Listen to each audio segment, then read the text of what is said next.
Model-model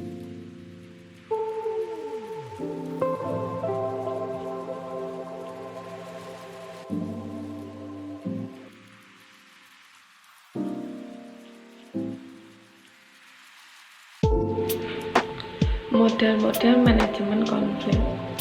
Yang pertama, ada model integratif manajemen konflik.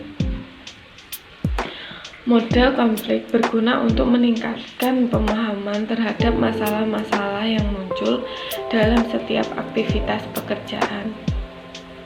Konflik disebabkan oleh berbagai faktor dari luar maupun faktor dari dalam. Adapun faktor dari dalam yaitu yang pertama, keterbatasan sumber daya organisasi. Yang kedua, kegagalan komunikasi. Yang ketiga, perbedaan sifat-sifat, nilai-nilai, dan persepsi setiap anggota. Yang keempat, saling ketergantungan tugas. Yang kelima, sistem pengajian. Model integrasi manajemen konflik adalah upaya untuk mewujudkan proses penyelesaian yang terpadu, sehingga proses ini lebih menghemat waktu, tenaga, anggaran, dan sumber daya. Yang kedua, model stimulasi konflik bertujuan untuk membangkitkan inisiatif dan kreatif anggota. Model stimulasi konflik ini juga dipengaruhi oleh beberapa faktor. Ada faktor internal dan faktor eksternal. Yang pertama ada faktor internal. Faktor internal meliputi keterbatasan sumber daya alam, perbedaan sifat, nilai, dan persepsi setiap individu, kesalahan komunikasi.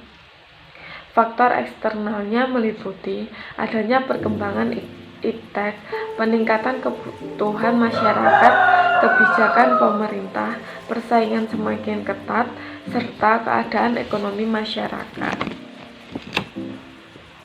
Yang ketiga ada model pengurangan konflik. Konflik itu dapat menguntungkan atau merugikan.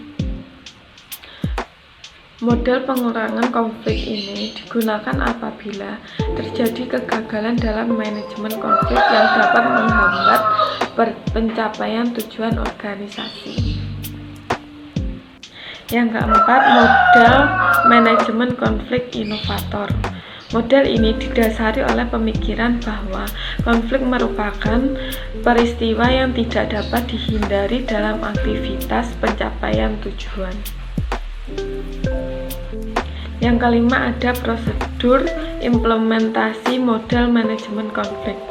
Prosedur ini sebagai berikut.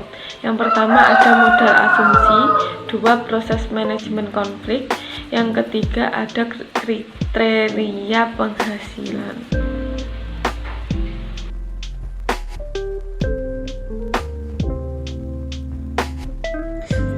Menggunakan skenario. Tujuan menggunakan skenario adalah untuk membantu orang mengubah pola pikir mereka yang sudah mapan tentang bagaimana segala sesuatu yang berlangsung, sehingga mereka lebih siap menghadapi ketidakpastian di masa depan dan memperhatikan akibat dari tindakan untuk jangka pendek dan jangka panjang. Ketika perubahan terjadi, pola pikir yang sudah mapan sering didasarkan pada alasan yang sudah tidak berlaku lagi atau atas dasar pengamatan terbatas yang menghambat kita untuk melihat hubungan-hubungan baru.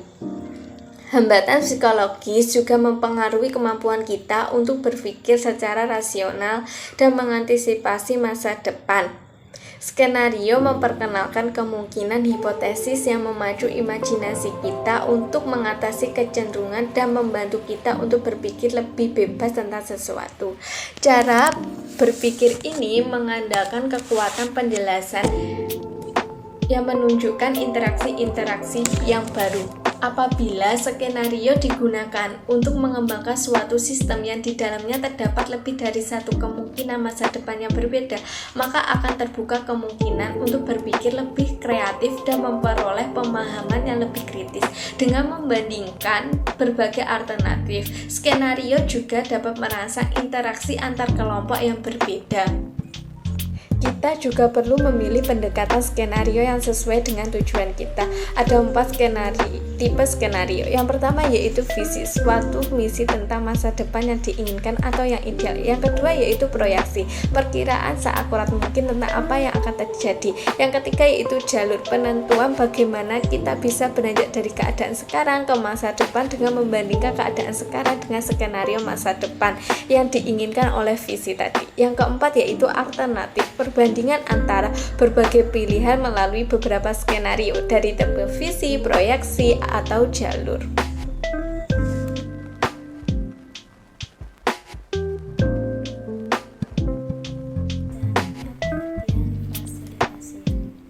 Fasilitasi berasal dari kata terakhir yang bermakna memudahkan.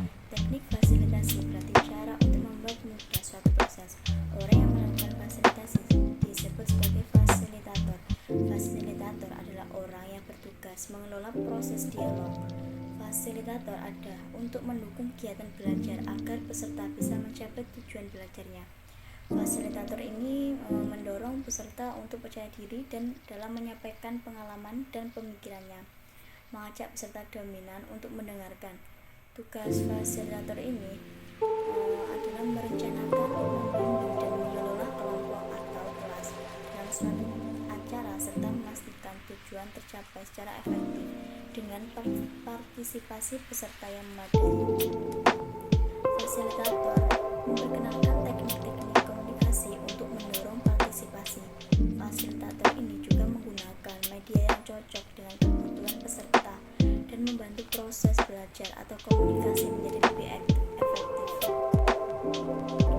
Dan juga strategi pembelajaran atau fasilitasi partisipasi. Ini adalah pendekatan yang digunakan agar tujuan dan materi belajar bisa tercapai. Setiap FI dapat merancang proses pembelajarannya masing-masing sesuai dengan profil dan karakteristik dari peserta belajarnya. Strategi pembelajaran dari materi yang cukup dikenal ke materi yang sangat baru, seperti contoh mengajak masyarakat mendiskusikan kegiatan yang dilakukan pemerintah desa sehari-hari, baru menyampaikan dan mengajak diskusi tentang PEMDES menurut para pemerintahan desa yang baru terbit, mulai dari mendiskusikan tugas dan peran ibu dan bapak sehari-hari sampai memperkenalkan wacana gender dan kesetaraan hak. Proses memfasilitasi untuk membangun komunikasi dialogis. Apabila FI menggunakan item komunikasi, maka daur atau proses di atas dapat menggambarkan menjadi sebuah proses komunikasi partisipasi. Pada intinya, baik daur pembelajaran partisipatif maupun proses komunikasi multi arah membangun sebuah dialog di antara anggota masyarakat atau peserta belajar dalam sebuah hubungan kesetaraan. Tidak ada salah satu pihak yang dianggap menjadi sumber kebenaran atau memiliki otoritas terhadap menentukan baik dan benarnya suatu pemikiran yang didalami. Dari